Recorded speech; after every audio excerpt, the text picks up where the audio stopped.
Indonesia diduga kuat terlibat dalam suplai senjata ke Myanmar. Jadi ada sebuah tragedi kemanusiaan, senjatanya dari Indonesia. Pemirsa, 3 badan usaha milik negara Indonesia dilaporkan ke Komnas HAM karena dituding menjual senjata ke pemerintahan Junta Myanmar. militer Myanmar membantai warga satu desa dengan cara yang mengerikan. Pemirsa Muslim Rohingya di negara asal mereka Myanmar hingga kini masih hidup dalam ancaman militer Myanmar.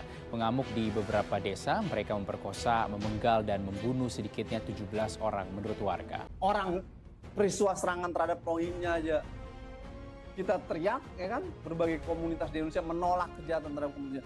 Apalagi kalau sampai senjata Indonesia dipakai, kita lebih menolak. Situasi krisis di Myanmar dan kontribusi Indonesia dengan suplai senjata itu membuat pemerintah Indonesia wajib bertanggung jawab atas semua kesalahan yang dilakukan oleh pemerintah dengan melakukan suplai senjata ke Myanmar itu. Siapapun yang terlibat dalam soal ini harus bertanggung jawab atas tragedi kemanusiaan itu. Junta militer di Myanmar sudah terjadi sejak tahun 1990-an. Junta, turun lagi demokrasi, junta lagi, transisi, junta lagi. Jadi negara ini negara yang rawan terjadinya junta dan anti demokrasi dan sering melakukan kekerasan terhadap masyarakatnya. Salah satunya adalah Rohingya menjadi korban. Dalam bisnis persenjataan tidak bisa dan tidak boleh negara demokrasi seperti Indonesia melakukan suplai senjata, penjualan senjata terhadap negara-negara yang vulnerable dan rawan melakukan kekerasan terhadap masyarakatnya. Apalagi konstitusi Indonesia menyatakan menjaga perdamaian dunia.